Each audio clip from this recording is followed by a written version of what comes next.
Welcome to another edition of Friends in the Business with me, Jennifer English, brought to you by the 49ers Golf and Country Club and the fabulous Rincon Mountain Grill.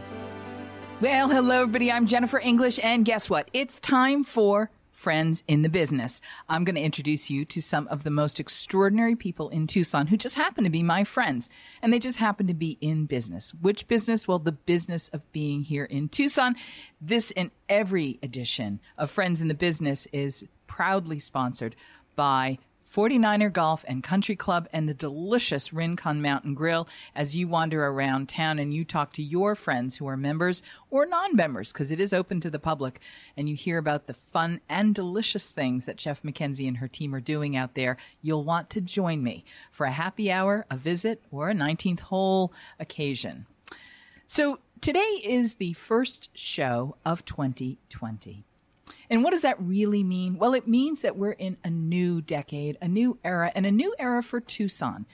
But one of the things I know is that the more things change, the more they stay the same. And when you really want to know about how to do business and how to really get things done in Tucson, Arizona, you have to understand that Tucson is not like any other place on the planet. You can't just go to business school and get your MBA and then land in Tucson and say, I know how to do business, because you will quickly find out that there is more heart and soul behind every handshake and transaction than you can possibly imagine. When they say that it's not what you know, but who you know, oftentimes people will know that that means you have to have friends who have influence. But that's only part of the story here in Tucson, Arizona. It's not so much the influence that you need to know, it's the trust. This is a town that is more based on trust and relationships than almost any other place that I know. It's also built on generosity. We have more 501c3 charities and organizations that are local, statewide, and national that are headquartered here than almost any place else. So we have more philanthropy per capita than almost any place else in the country.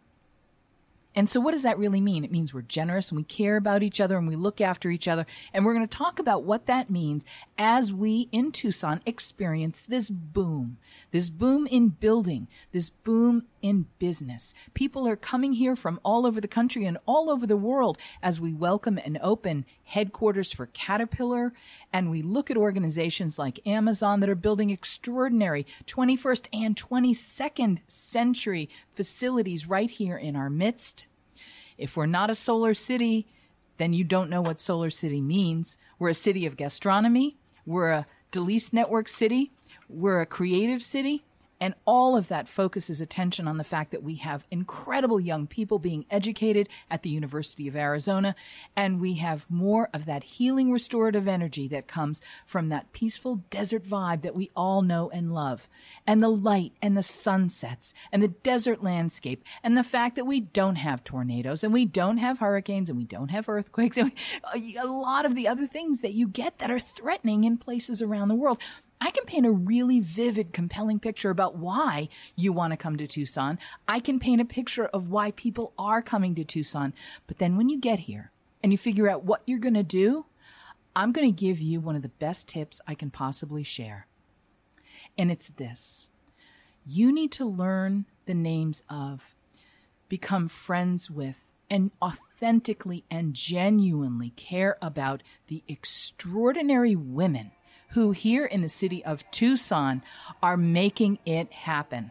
From the breakfast clubs to the military to the University of Arizona, we have a real platoon of fantastic females who really are at the heart and soul of getting things done. Right on cue, there's the U of A fight song. I love that. So we have a really great show today. Two of my all-time favorite women in Tucson are here, including my first guest. Legendary and pioneering broadcaster Martha Vazquez was one of the first women in the country who proved that there was a woman's place at the anchor desk in a major network-affiliated news organization.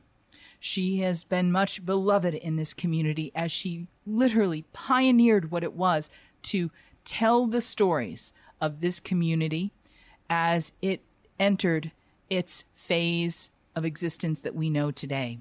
She saw us go from towns where we literally had dirt roads and you would regularly see cowboys on horseback to being a fully digital internet age era organization and community. I'm so thrilled to welcome my friend, Martha Vasquez. Thank you. To Friends in the Business. It is a pleasure to be here. I'm also thrilled you're here because you're a native Tucsonan. Mm-hmm. You grew up here, and you have been literally reporting by virtue of being a witness, an eyewitness to the history of this community your entire life. And in your training as a broadcast journalist, you really evolved what it was to tell the story of this place. But you did it not as someone who came from another market and just had the skills. You always had the heart and soul. How important is heart and soul to understanding this community? Well, I think it's very important because as a reporter, when you're reporting about the issues that face your home, your family, your community, it's a whole different ball of wax than somebody who comes here and is trying to get just one couple more lines on their resume. It's about really caring. When I attended city council meetings or I attended board of supervisor meetings, the outcomes of those meetings meant something to me because they were going to affect my community and myself, my pocketbook. So it was important. How do you describe Tucson for people who've never been here? Tucson is, I think it is still very much in flavor a small town, but geographically it is not anymore. It's a big town, but we continue to keep that small town flavor whereby you know people. I mean, in big cities, people don't know each other. They just kind of walk alongside each other on the sidewalk on the way to work, and nobody knows anyone. Nobody knows their neighbors. But here, people take the time and form communities. And wherever you drive in Tucson, you'll see the San Clemente neighborhood and the Menlo Park neighborhood and the downtown historic barrios, barrios, yes, Barrio Viejo. And those are all communities that have already linked, and they're linking with each other. So I think that's why Tucson is so unique, because people here don't just come and live.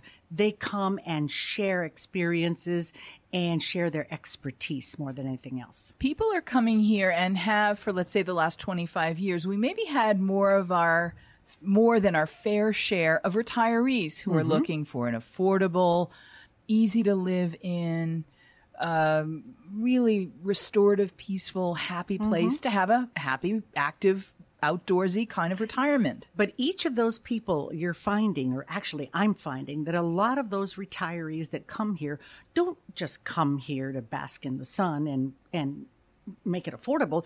They come here with specific skills and expertise to lend to the people that live here. So you'll find a lot of these retirees mentoring people who want to know more about business and more about mortgages or more about, anyway, they're helping out. They're tutoring in schools and helping young people learn to read better. I mean, they're really involved in the community. And they've all got a side hustle, and some of those side hustles are for the benefit of the community. Absolutely. So there's a lot of activity going on. This is a great place to have an active retirement, so to speak. But that was what the pathway to Tucson looked like over the last 25 years. Maybe a lot of our growth had more to do with that than it did to do with economic opportunity. But there are several factors that have clicked into place to make this a very unique time and place, isn't it? Yeah, I think that when I graduated from college back in 1976, the thinking was you had to leave Tucson to work, to get a profession, to make money. But I think now more and more kids are being able to stay in Tucson and use what they learned at the University of Arizona, whether it be engineering or business or whatever it may be.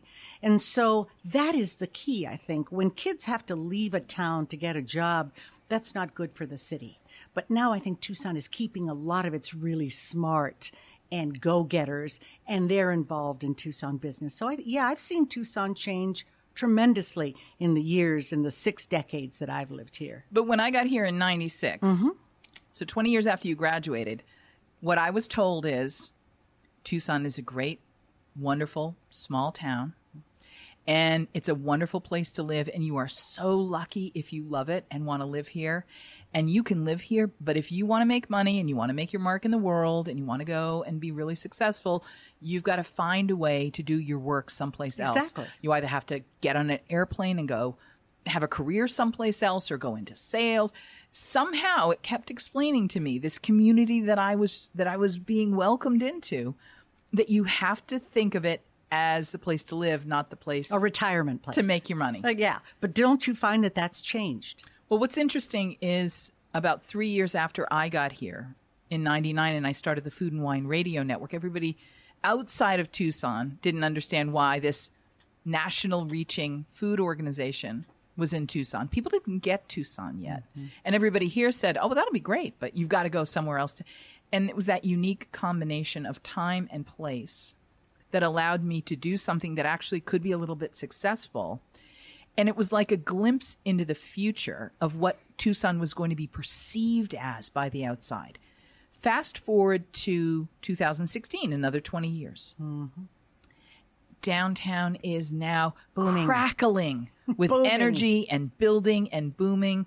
Businesses are coming here. It's amazing. There's development. The crane factor. There's cranes all over the skyline where we never had them. When did you ever see a crane in downtown Tucson?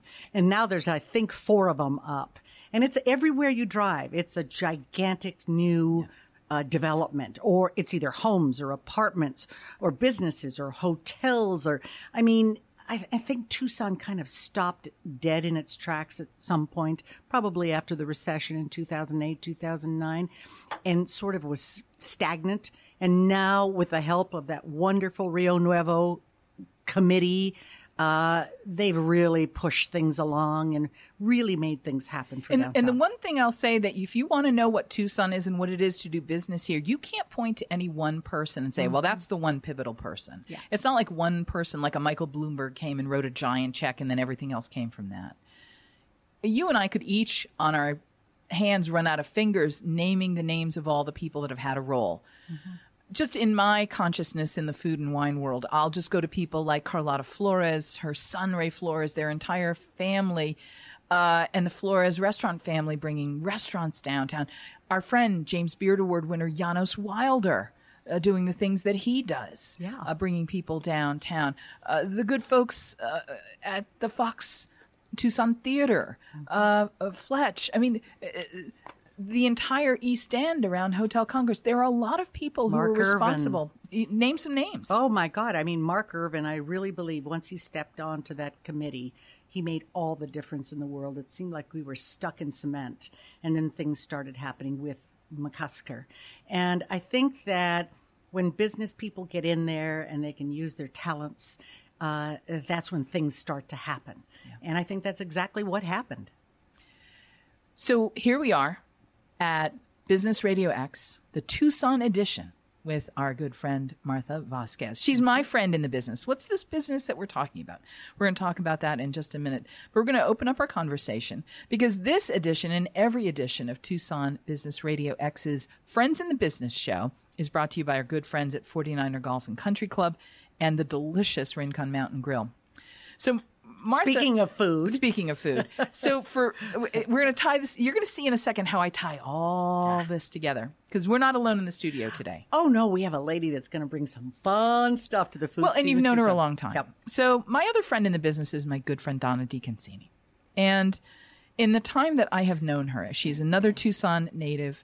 She is beloved in the community, and she is one of those fantastic people who does what she does in a way that brings in both the business side and the philanthropy side, because in everything she does, she embodies the essence of doing business in Tucson, which is one for you, one for me, one for you, one for me. There's something about as I grow, everything grows, and I can give more when I make more, when I get more, when I do more. In her business role, well, she does some fantastic things, including taking the food trucks that are the most up-and-coming flavors in town. It's like the off-Broadway version of restaurant. Love it. Right? If you're a food truck and you're successful, you're going to make it to the Broadway version of Tucson as a food town, and you might end up in a brick and mortar. But she brings the food trucks downtown every Tuesday and Thursday for lunch. And it is the growth of those trucks and the lunch business that they do that showcase how many people are coming downtown. She also runs the most extraordinary craft and farmers markets in town, on the east side of town, on Mount Lemmon, in different places.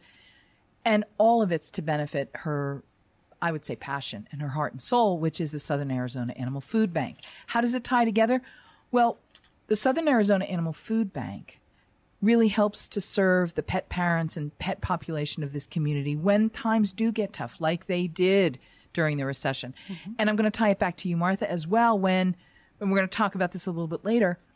In your time on KVOA, on the NBC affiliate here, one of the most beloved features that you had, in addition to the one that we did together, was the tail waggers. Absolutely. That was on every Friday. Humane Society came on and brought a dog that they wanted to see adopted. Perhaps it was a dog that hadn't been adopted and was kind of hanging in there and not doing as well. But, you know, we had a great record going. Just about every dog that ever made it on the show was adopted. Phones were ringing once the show was over. So it was a wonderful thing. I actually adopted a dog from the tail wagger. Oh, cool. And he was with me for 14 years. Oh, cool. So, yeah. No, and we need help for our animal friends, because a lot of times they're not remembered, they're not thought of. And so what Donna does is really super important. So it's my pleasure to welcome officially to the show our friends in the business, my good friend Donna DeConcini. Welcome. Thank you for coming and being with us today. Oh, it's an honor and a pleasure. Thank you. And Martha, it's so great to be able to see you. Thank you. Great to see you too. I think you were probably one of the impetus of me getting involved with animals is on that tail wagger program. Yep. Because we had so many people that were adopting dogs or wanting to adopt dogs, and I would read your comments, and they would say, but I don't have enough money to feed them, or I don't have enough money to immunizations for the vet bill. For the exactly. vet bills. And I think that's what got me started, of being able to get going with Southern Arizona Animal Food Bank, not only to be able to feed the dogs, but to be able to raise money so that we could do that, so that you could adopt on the tail waggers, that people would feel better about being able to adopt their animals and stuff. So my hat's off to you, and a very good thank you. And my hat's off to you for pulling it off. Look at this, Jennifer. You've got two native Tucsonians here. By design. And, you know, we just, I went to the villa and graduated 76, the same year as you did from the U of A. And there was a comment that you made about the retirees, that we shouldn't call them retirees. We should call them king and queen of volunteering. Because I have so many people, especially in the Green Valley and Sahuarita area, that are volunteering. They want something to do. They want to belong to the community. They want to help us out. They bring that expertise within marketing and finances, and to be able to share, but not in order to make a living for themselves, but to be able to give back to the community. So you're right on with that. And they've got so much energy. I mean, they've got, they want to do something. You can only play golf and pickleball so much. And they want to. I don't know. This pickleball, I could never keep up with that. And cornhole, oh my gosh, that's a I have met thing. some pickleballers that would make you crazy. They play 6-7 hours a day. Yeah, unbelievable. Yeah, they do. Yeah, and active the is their middle name. That's funny. So let's get back to what Tucson is. Donna, I floated the question to Martha when we first started the conversation today, and you've had a couple minutes to think about this idea. For somebody who's not from Tucson, as another native, as somebody who's not only been here your whole life, but you're pretty plugged in. What is Tucson?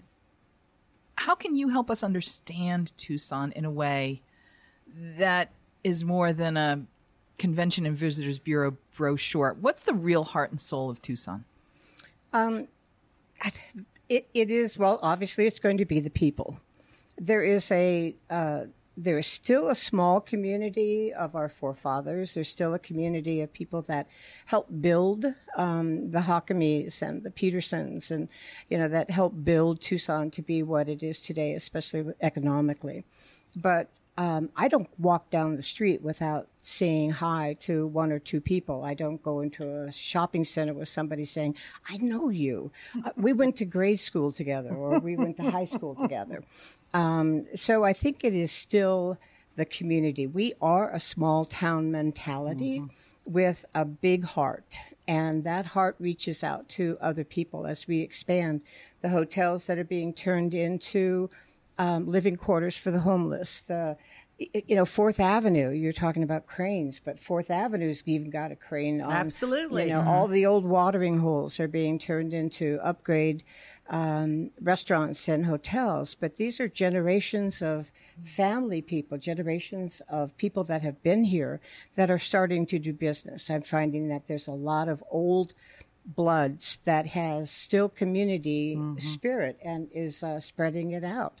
Plus the new money that's coming in from other corporations, which is great. One of the things that I have observed in my time here is that you don't compartmentalize your life in Tucson. You don't say, I do my business over here, I socialize over here, I go to church. Everything you do in Tucson is in one big bowl. It's all in one presence. It's in one way we live. You live and you go to school with, and your kids go to school with the same people you work with, the same people you socialize with, the same people you play pickleball with or you play golf with. There is something intrinsic about the fact that there's a real holistic way of living here in Tucson. Would you each address that? Because you can't do one thing exclusively here. You kind of have to. You got to be all in a way. Well, you have got Dr. Wild, who's come here and made this his home. There is an energy here in Tucson that is incredible. There's a forgiveness that the desert gives you in the sunset. When we talk about how beautiful this area is, and that you come and you're not even aware of what the smells are from the desert. There's an energy and an aspiration that just pulls people in. I feel that you just need to, you can't avoid it. It calls people. And once you come to visit, you're hooked. You're right back, from the old-fashioned cowboys to, the modern day cranes that we're talking about. I've often wondered if the reason I think it's so beautiful here is because I was born here. But then I meet people who have been here for 5 years and lived in Del Mar, California, or Boston, Massachusetts. Beautiful places themselves, but they think it's beautiful here and magical. So I think that it is a combination of the terrain. It is a combination of the weather. I mean, like yesterday was the most beautiful temperature day I can remember. Yesterday was a perfect day. It was perfect with a capital P. It's the people that live here, because everybody just, rarely will you be in a group of people where they're all natives. It'll be somebody from the East Coast, the West Coast, Midwest. So it's the people, the terrain, the climate, and maybe the caring that everybody has for each other, the smiles. And I just think that people here, I remember when I was on the news desk, and we would put out the call for a homeless people, and their wheelchair was stolen and they need a new wheelchair. Within minutes, there would be 25 people responding to give money.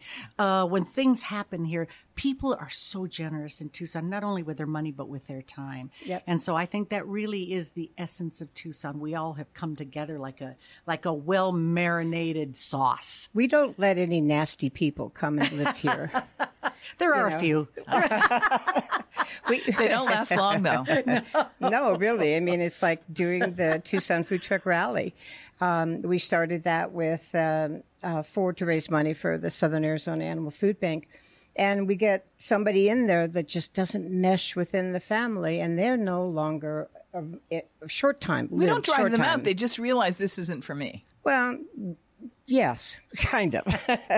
It's a family group, from when, the newscasting and from radio and from food trucks and for the animals, they're families. They all support each other. They all help each other out. And I think that people that come here not knowing what's happening, they get that. They get that shot in the arm of niceness. I want to ask each of you for a piece of advice to people who are in business now at this present moment in Tucson, Arizona, and for people who are listening who are contemplating opening a business in Tucson, either as Tucsonans or coming from somewhere else to do business here. What would you say is the most important thing about doing business in Tucson? I just closed my business. I opened in May of 2016 and closed in July of 2019. And the obvious reason is because I wasn't making enough money. I was a first-time business person. I'd never had a business in my life. I did get the help of a business advisor, an attorney, my financial consultant. I mean, I had good people around me, but really I didn't have any experience. So if we're talking purely business, keep your overhead low. That would be my advice to somebody who's thinking about a business. You know, we're so, I was overwhelmed and maybe too preoccupied with the aesthetics of the business and spent too much money on that in terms of what I got in return. So I think that you have to start small. I really believe you start small, you advertise, you make sure that people know that you're there, because how can people patronize your business if they don't know you exist? And keep your overhead low.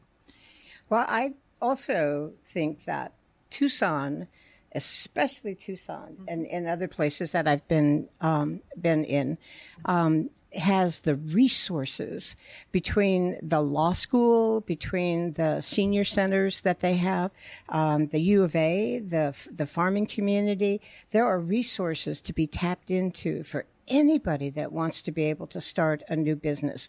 I know that we walk people through that are mom and pops and want to make some extra money or want to make money to buy, do gas. And they come to our art shows and we walk them through of this is what you need, this is what you are, this is what we need to do.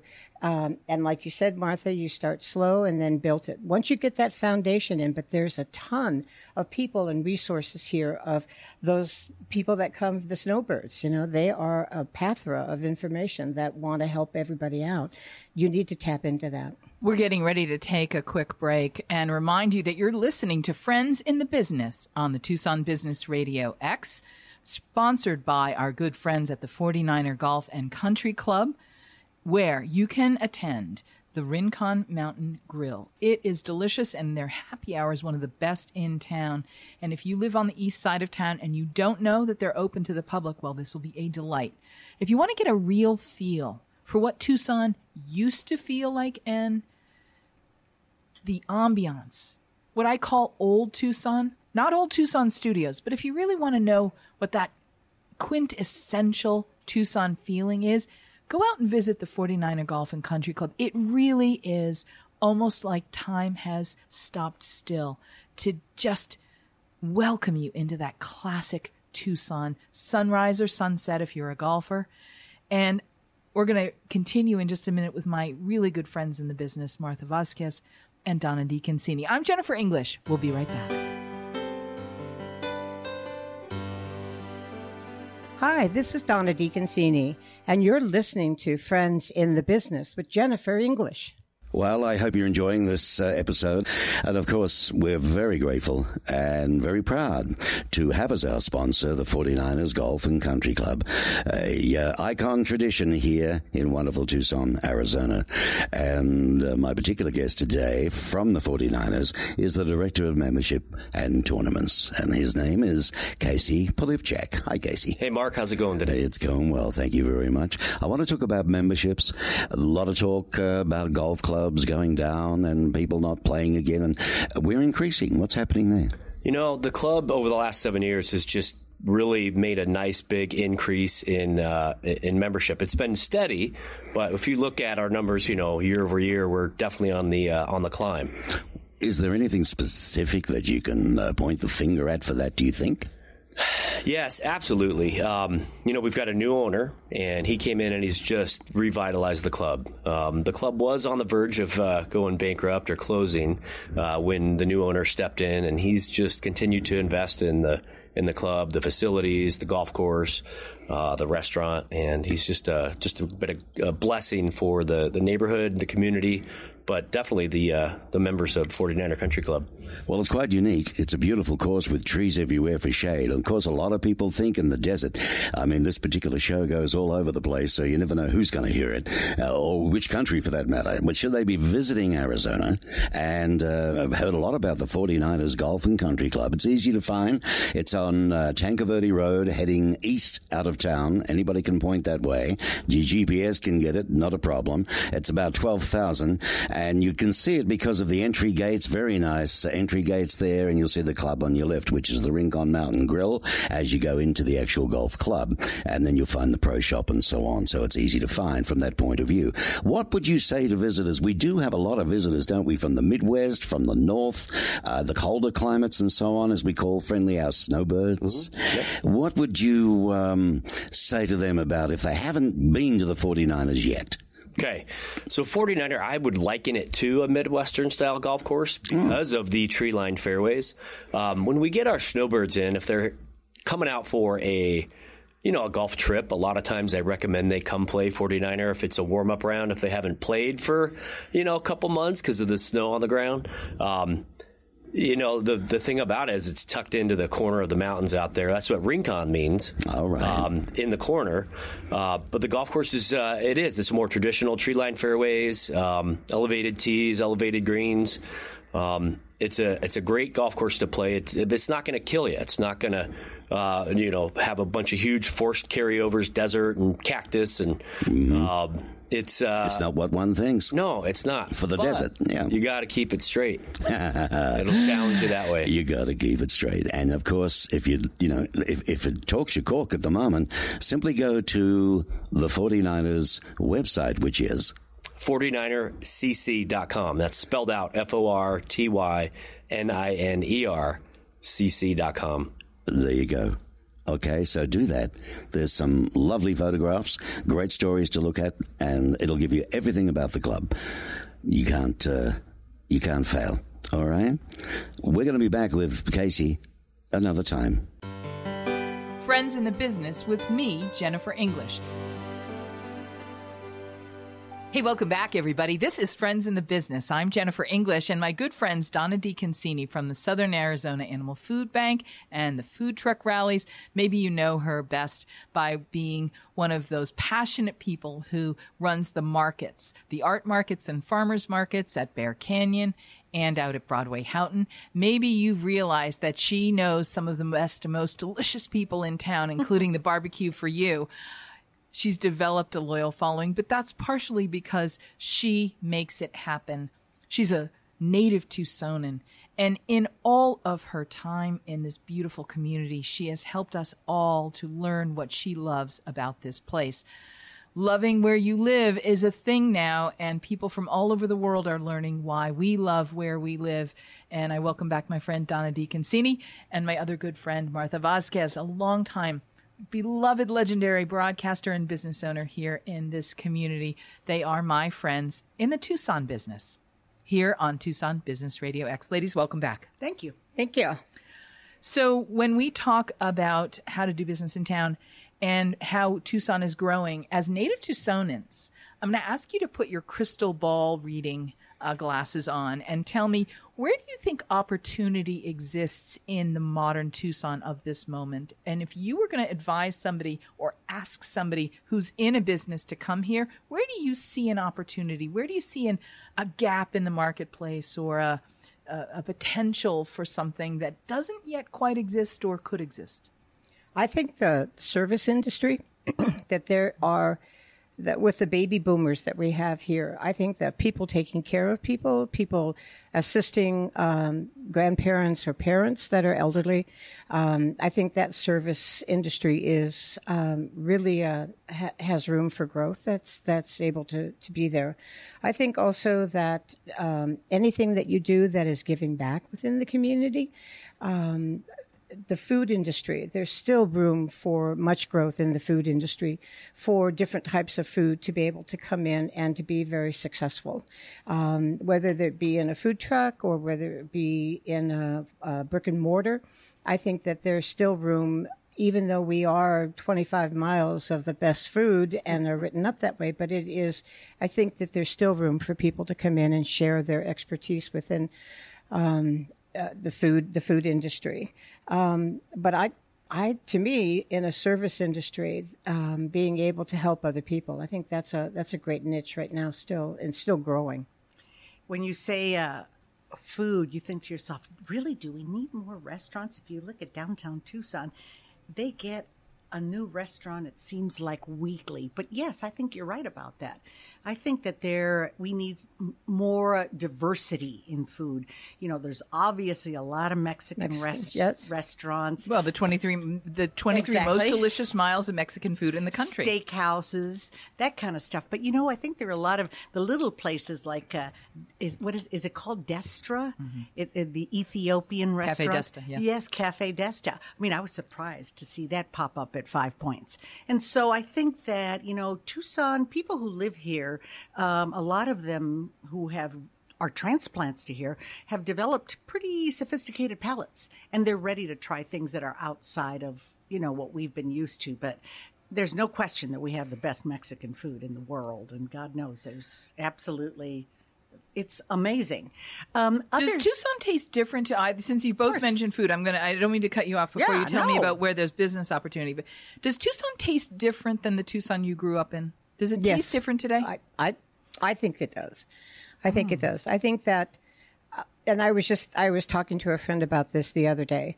We used to have restaurants where you'd have a big long table and you'd order things, and it would be like a Sunday dinner where family style, where you would pass the bowl from person to person. Everybody would take what they wanted to and put it back in.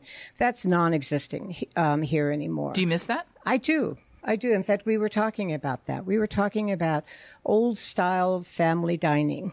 I mean, Caruso's is there, and they've been there for a long time, and, you know, bless those guys. But and the Elefantes still have Mama Luisa's. Right, Mama Luisa's and El Charro. And El Charro. Right, you know.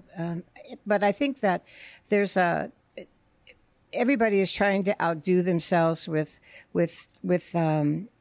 toothpicks and little flowers and, you know, foo-foo kinds of stuff. Instead of, when we were growing up, it was that family style, down to earth, good meal, stick to the bones.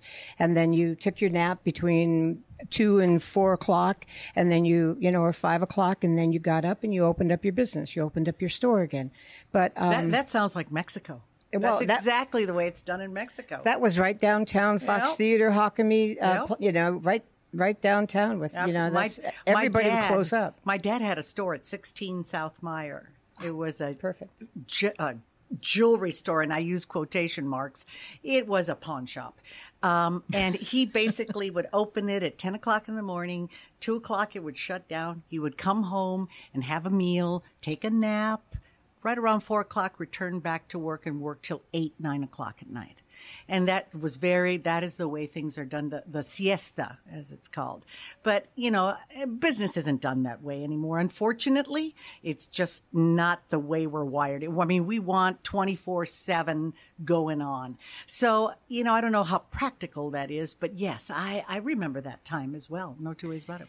Is there something essential about the kind of business your dad had that you could imagine in a 21st century way, in a 24-hour-a-day way? You know, because you say that, I'm like, oh, and I have this wistful sort of imagination of wandering down Meyer Street. You know what he helped people more than he sold. Yeah. He never made any money.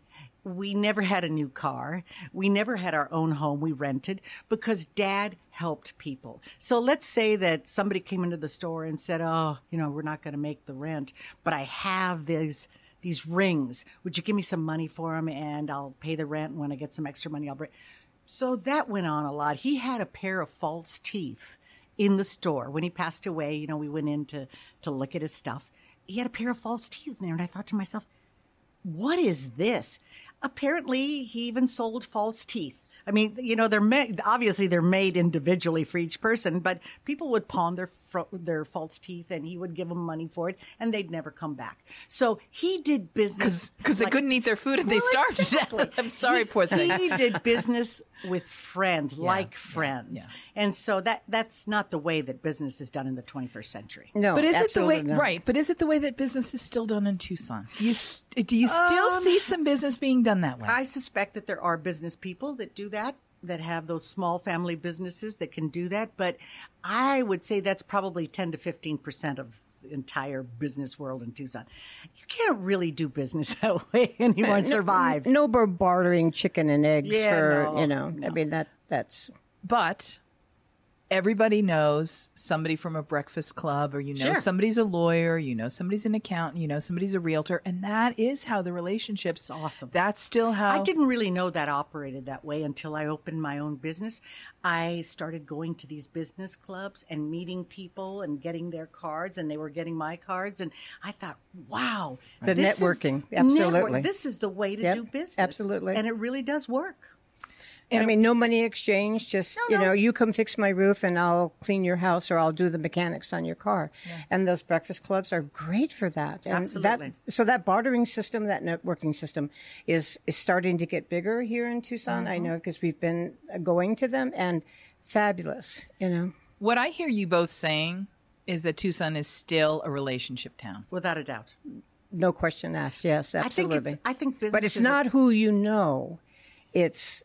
let's be friends. It's not, before it used to be who you know would get you to whatever you wanted to do. It's not that anymore. It's not the good old boy the good old boy thing. Networking. It's the women's breakfast clubs more than well, you can and imagine the too. thing of it is, you know what I'm saying? Yes. It's not, I think if I get the name of a plumber and he does a super job for me, I'm going to refer him to everybody I know that needs a plumber, or that doesn't even need a plumber but may need one in the future. So I think it's about the quality of business. If you're doing a quality business, you're going to get referrals. If you're not doing a quality business, you're not going to get them. The other thing I want to sort of weave into this ask of a question that I'm posing to you both with regard to, is it still that way? You said it's not who you know anymore, addressing that sort of old boy network style. But it does matter how you know them and how they know you. Exactly. And I don't think I know of a place where how I know you and how you know me matters more. It's living and conducting your business with character and being honorable. And if you make a mistake, saying, "Oh, I said I'd have that delivered on Wednesday, but I couldn't do it." This is the kind of town where you'll be forgiven if you say, "I didn't get it on Wednesday, but I got it on Thursday, and I let you know in advance." People of character that do business with that kind of honest and forthright integrity and character are rewarded in this town. Absolutely. Because this is a place where character still matters and where you really have to be a person of your intention, but more than your word, your intention. This is a town that is really intention-based. And when we talk about the fact that it's part of tying it into that energy that connects us all, the energy of this place is what allows those two incredible spas that are known the world over, Canyon Ranch and Miraval, for that healing, restorative energy. We're all in this together is where this comes back to. And it's very much how we rely on each other. So it's not just that I trust you, Donna, and that you trust me, but I know that deep down, if I choose to do business here, I'm going to rely on this community and it's going to rely on me. And that's what ends up happening when we talk about these people. And I had a business that was I had a wonderful time doing it, and I thought that we did a really good job for people with our spice business. And as with all things, we don't have that same business anymore. It's evolved and it changed, and we lost the shopping center that we were in because it became a big shopping center, and progress happened and change happened. But the relationships survive. And selling the spices today in the farmers markets to the same people who used to come when we did have brick and mortar are based on that relationship. It just turns out that that's much more important than you could ever imagine in a town like this. Was that always the case? Yes, I think it always was. If you have a good product is number one. If you have a service or a product that is good and is needed, and it is being backed up by someone with integrity and reliability and professionalism, it's bound to be successful. I want to ask both of you, what advice do you have for the Caterpillars and the Amazons of the world that are coming to Tucson to make them a headquarters, to make them a satellite operation, and for all the men and women that they're bringing to our community along with those operations? What advice do you have, Martha? I have no question that both those corporations, the monsters that they are, have come in and really done their homework in terms of Tucson. Housing and education and shopping and all the things that are in education, probably number one for all the families with children. So my advice to them would be, Caterpillar, get involved in Tucson. Great. Amazon, get involved in Tucson, because when you become involved in Tucson becomes involved with you, and it becomes a partnership. If you come and just set up a brick and mortar and just conduct business the way you do in Kansas City, I don't think it's going to be the same. But if you invest in Tucson schools, especially maybe Caterpillar could have some kind of work studies with young people who are into that, or Amazon. If they could invest in education, if they could invest in child care for employees, I think that it would absolutely propel them so much further into the community and make it just a household name. Not only for their business to exceed and to excel here in Tucson, but also for the employees to feel more at ease at being here, to be uprooted from another place and being put here. TEP is a great example of that. They have an outreach that they do things for the community. They are always there helping out. When I get a load full of dog food, TEP, Wendy Warren would come and they'll bag it all up and put it into Ziploc bags for me. And then I take that and pass it out to the senior centers or to El Rio or La Frontera or wherever it's going to. But that's the kind of community outreach and community giving back. When we were talking about the business, when we're talking about business and communities, that one thing that you did, and one thing that I know that I tried to do and I am doing, is that giving back to the community. And people notice that, like the clicks, just to be able to be a part of the community. It's not going in, punching your time clock. It's the organizations, the human resources, those people that need to be able to direct. But we need to be able to find areas for them to be able to help us out. And that's a major part of what Tucson needs to do, is to be able to go to these corporations and say, this is where I need help. It's not just United Way. It's not just, Boys and Girls Clubs. Sure. It's like, There's a few that always get the help because they're just big and they're wonderful. Right. But there are so many little guys that could use the help as well, but they may not know about it. So it's up to Caterpillar and Amazon to get into the Tucson community, to find out what those are, to have that outreach and make it known. Now, before we run out of time, you got to both indulge me a little bit, because I would not be where I am today if it wasn't for Martha Vasquez. When I was recovering from kidney cancer, and I dreamed the dream of what does the next part of my life look like, I could never have imagined that I would be so privileged as to have been invited by Martha to create a little opportunity on the new 4 o'clock news on Channel 4 to inspire people to cook for their families. I couldn't have imagined that it would allow my little fledgling business that I had taken over out of bankruptcy to have a chance to go and share the thing that I was passionate about. And we grew this little idea into something remarkable. And I just have this far away from that time and place. I think it was 2007, 2008 when that started, almost a full decade ago. Let's talk a little bit about that, because I have to thank you for... You helped us as much as we helped you. Yes. You taught me a lot. It's a different animal. Television is a different animal. Right. It's, people don't... It looks easy, but it's really... It takes a lot of... wow. And nobody starts off knowing it. It's something that you learn every day. And with each mistake, you realize I'm not going to make that one again. So when we put together that show, I wanted it to be something, I wanted an Oprah-like show, if you will, where people from the community could come in and talk about what they knew. Jennifer talked about food. Quincy talked about technology. Jody Comstock talked about dermatology, specifically cosmetic.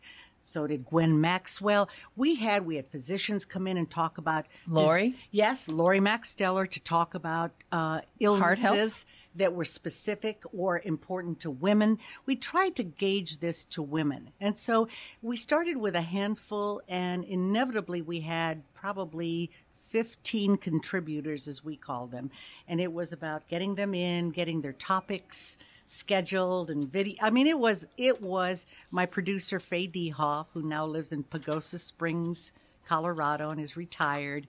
She absolutely, she was the backbone of the organization. But the bottom line is that you brought to Tucson, Jennifer, a lot of knowledge about food and preparation and how to present food. And she's still doing it. Yeah, it's not about just throwing it on a plate and give it. It's about presentation. So eating with your eyes. Yeah, and the bottom line is that people loved it because they would tune in, they would call and say, when is Jennifer English going to be on again? So I used to have them on haphazardly. Well, then I started doing specific days. Okay, she's going to be on every other Wednesday, and that way people could tune in. And it's the same with Jody Comstock. Yep. People want to know when she was going to be on.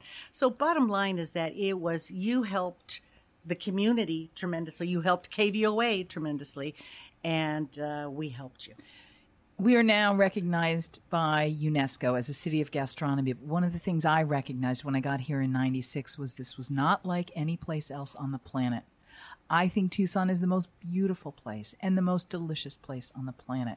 And you gave me the opportunity to take the food and flavors and the time and the season of this place and share it with people in a way that I hoped inspired them to want to cook. And for you their brought families. your New England flair. That's which, true. So which you sort of added to Tucson, which was good. Isn't it wonderful? I mean, all these fusions of food. It's our melting pot. Yeah. It is a melting pot. And I'm going to segue that the melting pot is this region, and this region is the Sonoran region. Absolutely. And forever, when we go back to the city of gastronomy's roots 4,000 years ago, 4,000 years of food cultivation, 4,000 years of food preparation. And you couldn't have cultivated food without it being food sharing. You couldn't have cultivated that and cooked and shared without it developing the culture around it. 4,000 years, there was no border 4,000 years ago. Oh, no. Oh, no. The Ana Atam were farming at the foot of a mountain, growing corn and squash, and very few plants because that's all the seeds they had. When Father Kino came to the area in 1492, he brought with him cattle. He brought with him horses. He brought with him flour. Yep. That's the beauty. Yep. I mean, now when you go to a Mexican restaurant, when the waiter says to you, would you like corn or flour tortillas? You can thank Father Kino for that because he brought wheat to the area so that we could have the choice. And so what do we say? What's the answer to that? Thank you. Muchas gracias. So when you go out to eat, where do you go and what do you like to have? Oh, well, of course, I go to my cousin's restaurant, Carlota Flores' El Charro, and all of them, actually. I love them all. How do you like the new Charro Vita? I love it. I love wonderful. it. It's delicious, and they serve some of the beef from Charro beef, and I love that beef. I also love Kingfisher. They have wonderful seafood, and I love it. I found a new little restaurant in Northwest Tucson that serves Mexican food, New Mexico style. What? It's called Goyitas. Goyita. I've heard about it. You're it's the good. third person Lambert Lane and La Cañada. Goyitas. Goyitas. Delicious. Okay. Donna DeConcini, same question. Where do you go and what do you order? Are you a corn or flour tortilla? I'm a corn person, Good for and you. Guaritas is a wonderful Isn't it place. yummy? It's very spicy. Beware, it's spicy. Good. It's so good. Yeah. I follow the food trucks when they get brick and mortars. I keep up with them. I keep up with going with the Twisted Tandoor. Rupa has opened up a restaurant down by the airport with barbecue, and that's a wonderful combination of being able there. And I know you've got some events coming up, and we want to tell everybody about them. Yep, we are so honored that, like we were talking about food and establishments and eating, but the breweries in Tucson have really blossomed, and that there's some really creative people. Iron John's Brewery on 18th Street has asked Southern Arizona Animal Food Bank to be the benefit for an event on February 8th and 9th, which is Saturday and Sunday from 10 to 4.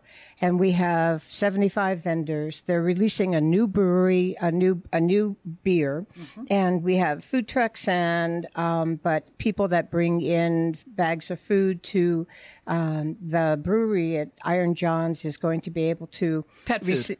Pet food. Yeah. Pet food. Dog, cat.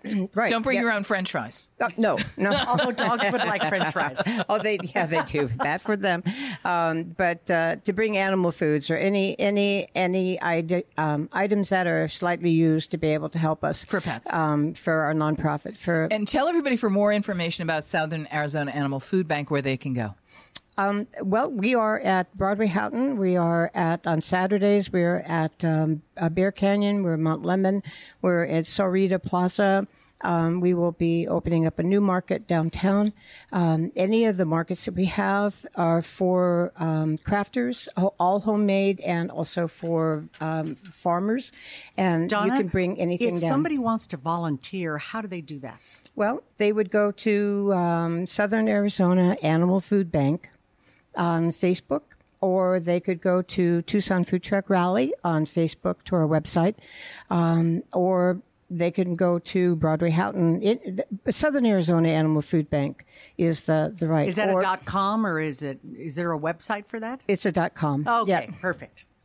I love that. Yeah, I do too. Okay, and so I have to ask you, with these little places that we're discovering, what is the one most essential thing that someone who's going to be visiting? Because we're getting ready to kick off Gem Show. Oh, yep. We're going to have the golf tournament, thanks to the Rodeo. Tucson Rodeo, yep. Conquistadors, the rodeo. Rodeo. There's a lot. What are the 2 or 3 things that you don't want someone to miss in the next 6 to 8 weeks that are called the season, when everything seems to be happening at once here in Tucson? What is essential for people to know? There's a new restaurant. Well, it used to be where Club 21 was on, what is that, Oracle or Miracle Mile? And it's now called El Chinito Gordo. Yep. Oh, the food is delicious. I just tried it for the first time the other day, and I loved it. And what should I get? Oh, my God. I got a salad that had a bunch of ancient grains in it. Quinoa, avocado, mandarin oranges. Yum. It was delicious. Wow. Yeah, and my girlfriend's got a lot of other stuff that was really good. And Donna, same question to you. What's the one most essential thing not to miss? There's so many. I'm thinking, not just in food wise, but the mission, to going out to the mission and the fry bread that's out there. It doesn't have to be food. It can be anything. What is the one thing coming up in the next 6 to 8 weeks? If someone was coming to Tucson for the first time, what you just don't want to miss? I agree with Donna. San Javier Mission. The San Javier Mission. Going up to getting chili dogs at Pat's and going up to A Mountain and watch the lights of Tucson come on. Mm-hmm. For me, I take all my Chinese students there. Walk Tumamoc. Tumamoc, yep. Mm-hmm. And last but not least, are you a Tucson sunrise or sunset person, Martha? Sunset. I am sunset also. See, I'm a sunrise person. I think the sunrises are so beautiful. Well, the sunsets are pretty darn cool too. With a nice little glass of wine. Oh boy. Oh, just, the end of Speedway, at the west side of Speedway, yeah. just to be able to watch that Gates sunset. Pass Gates is nice Pass, too. yeah. Listen, Donna DeConcini from the Southern Arizona Animal Food Bank, thank you so much for being with us today. Oh, it's our pleasure. Martha, it's Great great to see you. Yeah. Martha Vasquez, my Thank dear you. friend, my mentor, and really my sister friend who I hope we'll come and tell more stories as Tucson Sounds continues to evolve. Thank you for being here. My pleasure. Is there anything you want to tell people about that you're going to be working on? No. I'm actually... She's going to be volunteering with the Southern Arizona Animal Food Bank. I'm going to volunteer for the Southern Arizona Animal Food Bank because that sounds like something right up my alley. It does. Listen, I just want to thank you both and thank everyone for listening. If you want more information about what's going on in Tucson, I'm actually going to turn you to Vamos a Tucson. The Tucson Convention and Visitors Bureau under the aegis and direction of the remarkably generous and talented and brilliant Felipe Garcia is doing a lot to help people come to, find, and discover Tucson. And when you get here, I want to thank you all for paying attention to the fact that this really isn't like any other place on the planet. We're getting ready to go into season. We're going to have the rodeo, the gem show. We're going to have the golf tournament. The PGA Tour pros are coming to town. And then we'll have the Tucson Festival of Books. We're a book lover town. Literally, the phrase cosi fan tutti could have been coined about Tucson, Arizona, because there really is something for everybody. But it's not for everybody. It's for people who have the heart that can see the beauty and the love and the really remarkable, gentle, healing, restorative, exciting, delicious reality that Tucson, Arizona is. And for that, I am very privileged to have this moment to share it with you on Tucson Business Radio X. We'll see you next week. Thanks to the 49ers and the Rincon Grill, we trust you enjoyed Friends in the Business with Jennifer English.